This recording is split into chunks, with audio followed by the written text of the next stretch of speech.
It's Sunday, August 12th, 2018, and this is the Product Mentor Talk. Today we're joined by one of our mentors, Nis Frome, co-founder over at Alpha. He'll be leading a talk today on your hypotheses are probably wrong. So let me just quickly explain the format for those of you who might be just joining us. This is the people that you see speaking, the people you see participating are mentors and mentees within the current session of the Product Mentor program, which takes place all around the world, where we pair up mentors and mentees to help make better product people and hopefully some better product decisions and better products along the way as well. And let's just, we're going to do some quick introductions. I'm going to go around the room in the order that the people are on the bottom of my screen, at least. When I call on you, who's your name? Are you a mentor or mentee? Where are you? If you want to add anything else a little bit about yourself, feel free. I'm going to start with the person closest to me, and then I'll tell everyone a little bit more about how to participate in the chat. But let me start with Nis. You'll hear a lot about me momentarily, so I won't go into too much detail now. And just one nuance, I did switch the title to Your Assumptions Are Probably Wrong. Hypotheses probably can't be wrong. So there you go. Awesome. Let's go over to oh man, Merzi. Oh geez, help me with your name, please, one more time. Merzia. Oh my gosh, it's so much easier than I thought. I promise you, I will get your name correctly. That's all right. Yeah. Take it away. Yeah. So hi everyone, I'm Merzia. I'm a mentee in the program, and I'm working with Joni, and I'm based in New York. Excellent. And let's go over to Matthew. Hey everyone, I'm Matt or Matthew. I am a mentee in the program right now, based in the suburbs of New York, soon to be in New York, and my mentor is Sue Kaushik. Excellent. Magdalene? Hi everyone, my name is Magdalene. I am a mentee. I'm located in San Francisco, and my mentor is Andrew. Excellent. And Joni?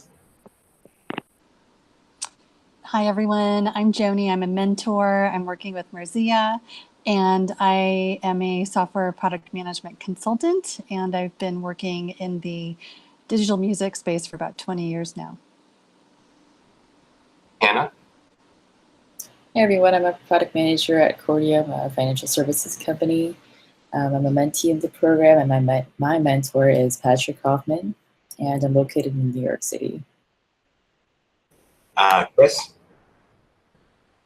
Hi, I'm Chris Butler. I'm Director of AI for Philosophy, but previously Director of Product Strategy. And yeah, I have 18 years of product management experience, and I definitely appreciate the pedantry of the revision of the talk name. So thank you. Andrew? I'm Andrew Shu, mentor and based in New York. Currently product manager at Vega Factor, where we help large organizations build high-performing cultures. I've got around 70 years of experience, mostly fintech. Excellent. And Alan?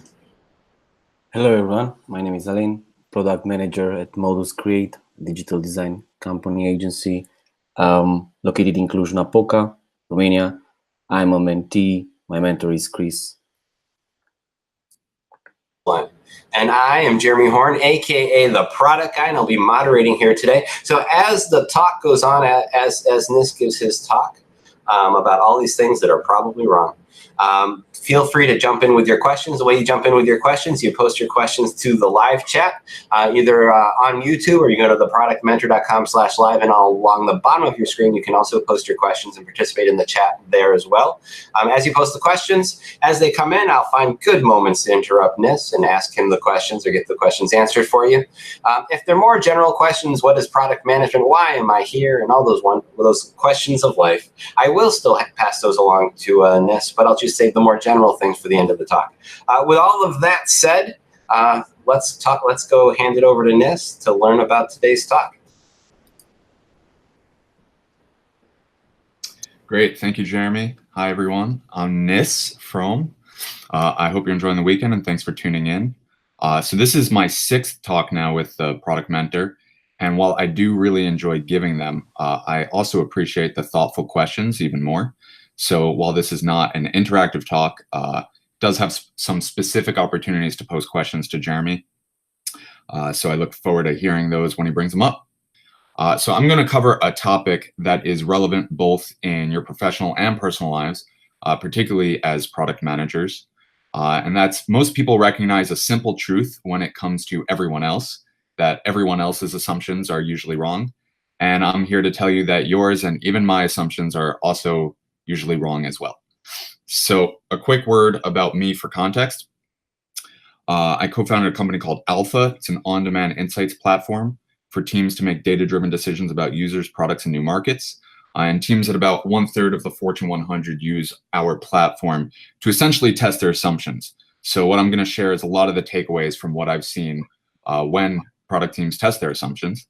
And you can find more insights around testing assumptions on 2 of our online channels you may already be familiar with.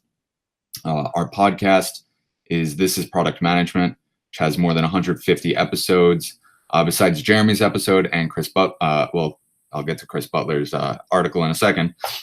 Be sure to check out High Impact Experimentation with Holly Hester Riley and Infusing Startup Culture with Alex Gruber. And then we have a Medium publication where Chris Butler, who just talked, has published several times. And that has articles and stories every single day. So I wrote an article there a couple years ago as well about what we learned from the first 2,000 experiments run on our platform. And since then, there have been about 10,000. So this talk is really going to encompass some of those more recent lessons. So the objective, again, is really to learn why, when, and how effective product managers de-risk assumptions and inform decisions. This often isn't easy or intuitive and can take a lot of practice to get used to building the right habits, but I'll provide some common scenarios and examples to get you started.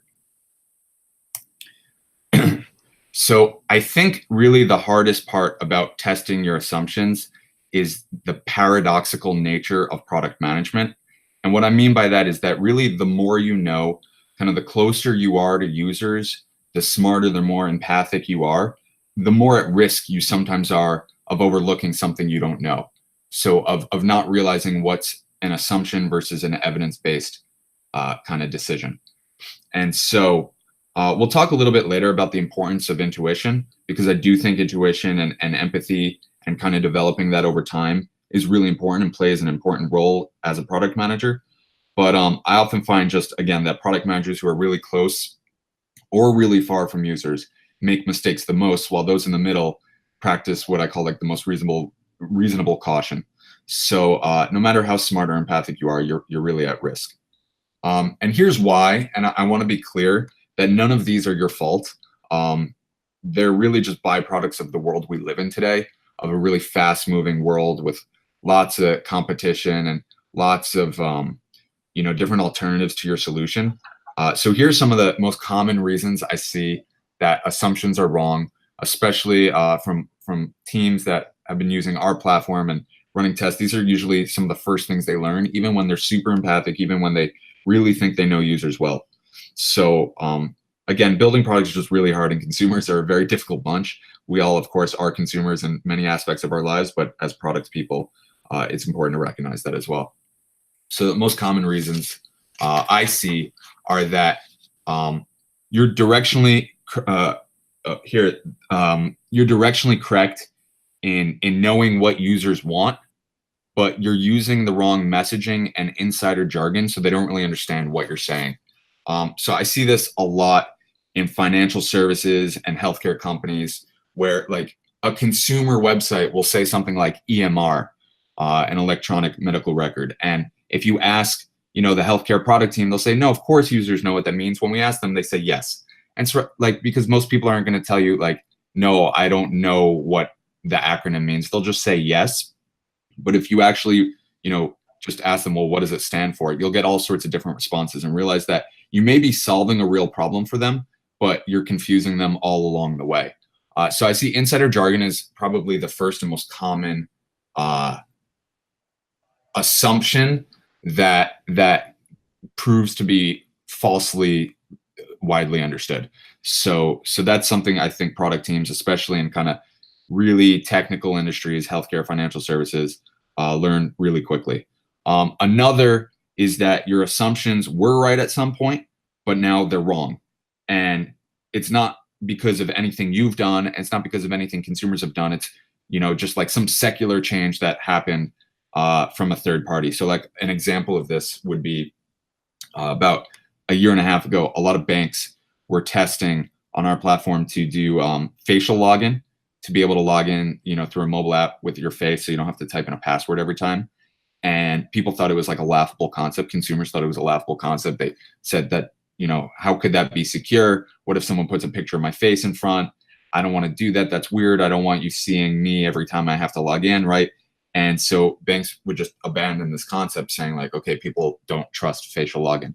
But then, of course, at the end of 2017, Apple announced the iPhone 10 with Face ID, where they showed how it was way more secure in theory, and how you can now log into apps with Face ID. And then all of a sudden, consumers became overwhelmingly comfortable with it, right? So, and that's just another vendor that's not even in banking coming with this new technology, and all the assumptions that used to be right are now wrong. And so these things that you believe to be true were literally true until like a given day in history. So another assumption, another reason why assumptions turn out to be wrong is that you had all the data and it pointed in one direction because you didn't think another direction was even plausible. I know Chris talked about this on his recent talk, that there's usually more than one choice.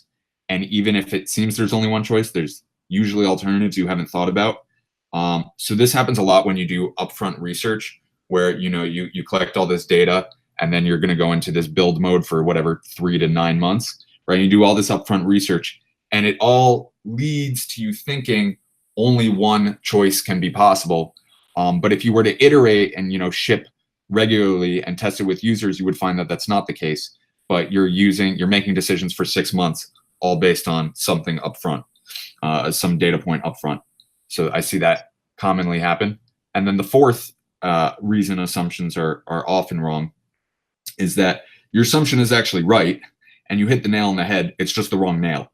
So your audience isn't who you think they are. And I find that this misalignment happens a lot between marketing and product, where products might be solving problems for early adopters, and marketing is going out to like a broader market for whom like the pain points might not be so acute.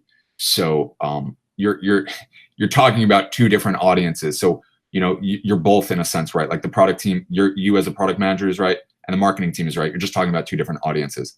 So those are 4 of the most common reasons I see assumptions being wrong. There are many others, but that gives you at least some area to think about where your assumptions might be wrong. So I talked earlier about consumers being a difficult bunch, and I think that the first step to really fixing these problems is recognizing why they happen. So I really do encourage every product manager, and really anyone who works in business, to read every Amazon shareholder letter. And this is a quote from the last one, and I really think it's a gem. And Jeff Bezos, the CEO and founder of Amazon, says, "One thing I love about customers is that they're divinely discontent. Their expectations are never static. They go up. It's human nature. You cannot rest on your laurels in this world. Customers won't have it." And so I think that's a really important lesson in all of product management. And fortunately, there's a depiction for this. If you don't also read Ben Thompson and subscribe to his newsletter, Stratechery, I really encourage you to. And he shows this in 2 simple charts. The first is how most companies perceive reality, in that there is some ideal, perfect user experience. And when he says user experience, he doesn't just mean like the design or the actual visual elements. He's talking about like the whole value, all the features, the entire kind of offering. And so a lot of companies see this as like, we collected some data points about consumers. We know how they behave. Now we just have to build, and solve all those problems, right? And that's how most companies perceive reality. But what Jeff Bezos is saying, and what Ben Thompson very simply illustrated, is that you won't ever catch up, because it's always changing. It's in flux.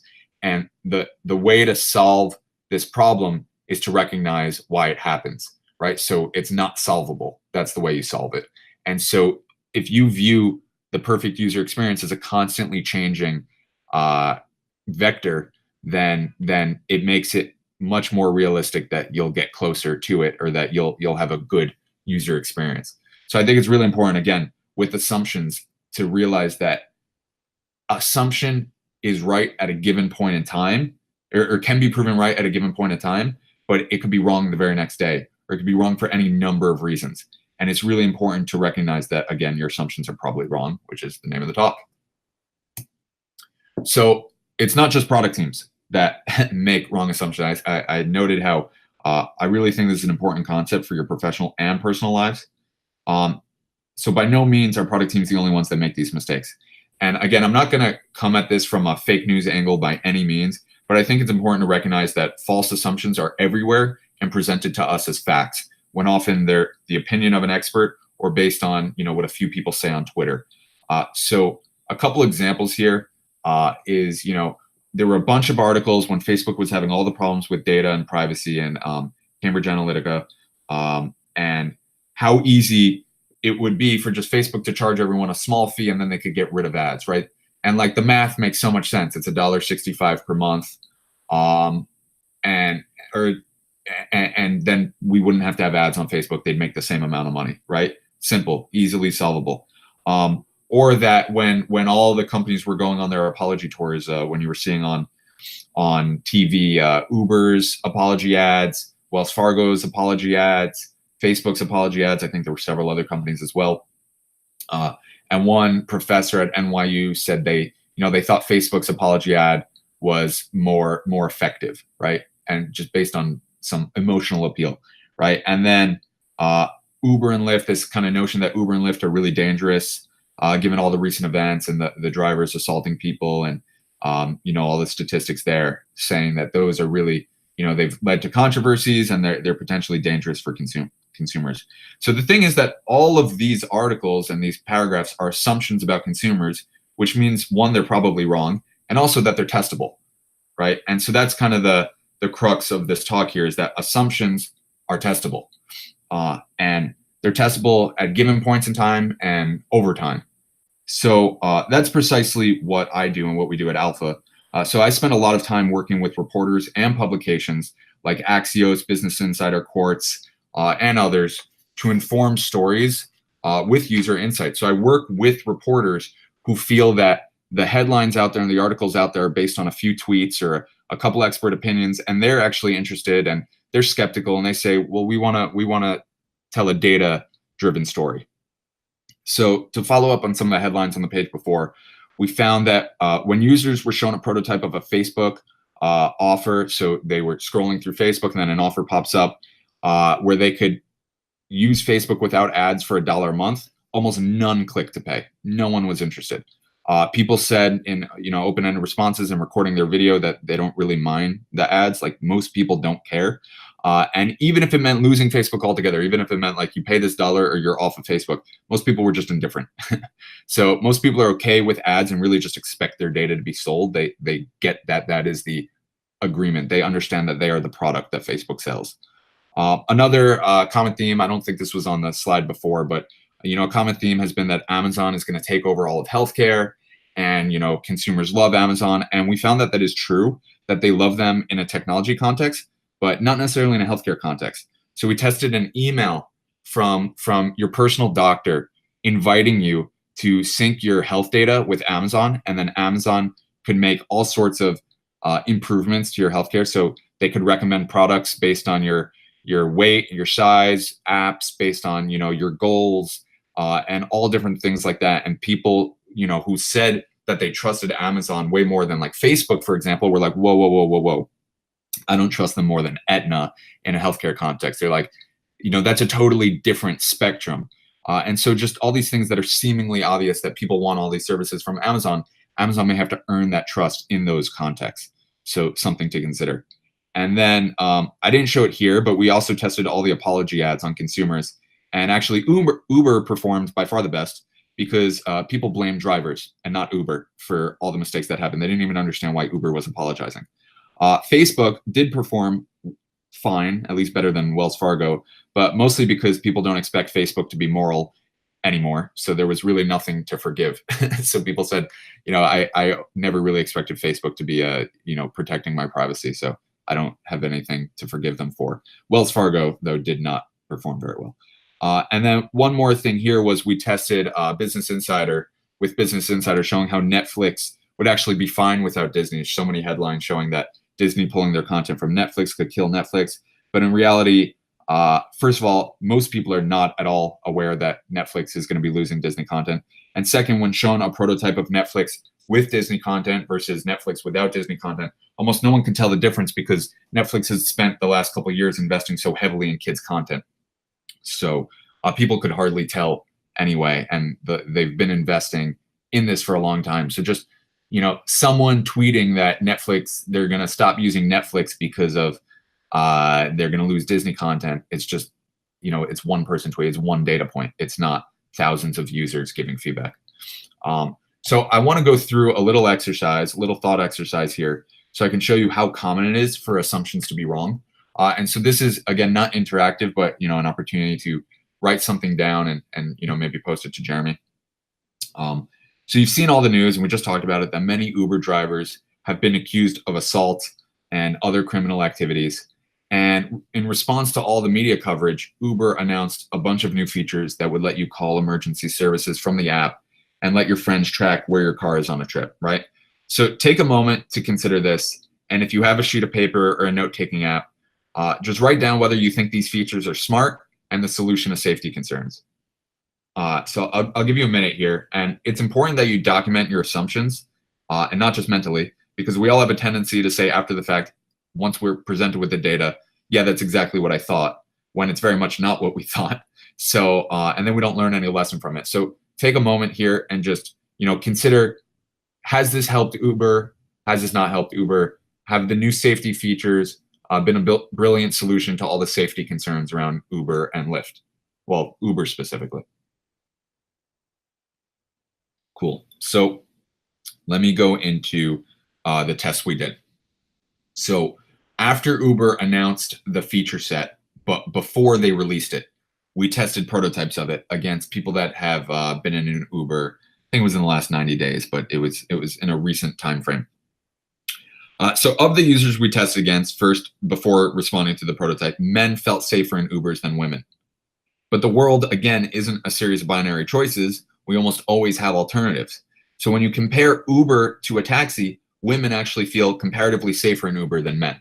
So I think that's really interesting to think about when when considering this. Is that, I don't think I have that chart here, but I can post that after, was that you have these headlines claiming that people feel unsafe in Uber, but those headlines fail to provide the comparison, which is that people feel even less safe in a taxi. So these headlines are potentially pressuring people to take alternatives that they're even less safe with. So that's not to say that Uber doesn't have its problems and that they shouldn't address these problems. It's just to consider that in the world, the alternative is not you drive your own car, especially in a city like New York. The alternative is perhaps you take a taxi, and that may be even less safe, or at least what people perceive to be less safe. And then after users went through a prototype of Uber's announced feature set, a large segment said that there were times in the past that they would have used such safety features. So people did, through the prototype say, yeah, this is something I can think of a time I would have used this. And then we did kind of the post-launch here. Oh, and here's the chart in general, which do you feel safer with, showing that women actually comparatively feel safer, at least in the users we tested against.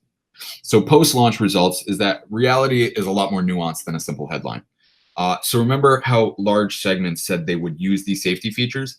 In the month since the features were out, a decent segment of women used the friend notification feature, but almost no one contacted emergency services. Like very, very few people called 911 or whatever emergency services Uber gives them access to through the app. They did, though, notify friends where their car was. So I think kind of the takeaway here is that my initial assumption was flawed in its framing, right? Because it assumed that there were widespread problems to fix, when in reality, people already felt safer in an Uber. That being said, though, I think the feature set does seem to create the right perception, a more safe perception, and that Uber takes safety seriously. And that can be really important for a lot of people. And I know they've also done more around background checks and promoting that sort of safety as well. So overall, I think they've taken the right approach, or at least from a user insights perspective. I can't say from their business perspective. It seems they've taken the right approach, but the notion that people were feeling overwhelmingly unsafe in Uber was a flawed notion to begin with. So overall, I think there are two primary factors when considering whether or not to test an assumption and how to test the assumption. Again, these are really just simple rules of thumb and have to be contextualized to your product, your team, your workflows, your organization, your industry. But think about, broadly speaking, decision reversibility and the cost of being wrong. So if the decision you have to make is easily reversible and costs nothing to be wrong, just go for it. You can use the magic 8-ball as Chris suggests, or a coin flip, or a roll the dice, just ship it and iterate. But if you can't reverse your decision, I think it's wise to test a bunch of alternatives to figure out the optimal approach. And if the cost of being wrong is high, I would recommend testing your one assumption extensively to make sure it's not wrong and you're not going to cost a lot of money. If the decision is both irreversible and costs a lot to be wrong, and I question how many decisions in software product management are really like that, but let's say you come across one, test it and alternatives extensively. And then earlier in the talk, I mentioned kind of the paradox of competency when it comes to product management, about the closer you are to your users, the more confident you are in decisions, and the more likely you are to fall for an assumption trap. I do think, though, that intuition serves some very useful purposes as long as you are humble and don't let your ego get in the way. So let me talk through a couple of those ways I think intuition is really important and powerful as a product manager. So first, there are some things you just simply can't test, or that are just very difficult to test. For example, imagine that consumers are really influenced by, headlines or network effects and social pressure. Like you're building a product where most people will hear about it from a friend. Like, how do you test them hearing about it from a friend? That can be kind of difficult. So those can be tough to simulate in an experiment. But if you have intuition, you can get a sense of whether your next feature launch will be covered positively in the press, like TechCrunch. If you've been at this company for 2-3 years, you get a sense of, how reviews go, whether something will be covered positively. Maybe you can even talk to some reporters beforehand and get a sense of what they think of it, and whether your users will recommend it to colleagues based on past experiences. So you have a better sense of where the market is likely headed and how your competitors may approach the future. So that's really important from an intuition standpoint, being able to foresee potential customer expectations. Intuition also helps you to prioritize which experiments to run first, using a framework like I had on the slide before, or your own that works well for you. Your organization, your team has really limited resources, and your intuition of having worked in the organization really helps you allocate them efficiently, knowing, what kind of roadblocks you're going to run into, what sort of, just bottlenecks and other issues you should prioritize. And then last, I find that intuition helps you just notice patterns in the data and results much faster. So you have to spend less time per experiment to learn. You don't have to pore over the data as if it's your first time doing it every time, especially if you run some sort of recurring test. You can kind of pick up on the patterns much, much faster. So intuition really is important. It does serve a huge purpose. But again, just be careful of not recognizing when you do have an assumption and when intuition is maybe blinding you from recognizing that. So that's my talk. I hope by now you can appreciate why assumptions are often wrong and how to be an effective product manager in light of that. I urge you to consider your next few sprints and which major untested assumptions may be baked into decisions your team has to make, because it's time to consider the risks of being wrong. Awesome. That was great. That was really great. And thank you again to our speaker, Ms. Frome, for today's discussion on your assumptions are probably wrong, co-founder over at Alpha. And as always, the presentation will be posted on our SlideShare channel. And a big thank you from me, Jeremy Horn, aka the Product Guy, and to everyone else who joined us today and the Product Mentor.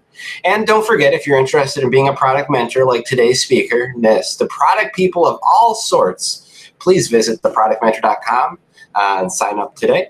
And also, if you're looking to fill a new product job with a great product person, visit our very own free-for-all job board at theproductjobs.com. And with all that said, thank you guys for joining us. Bye.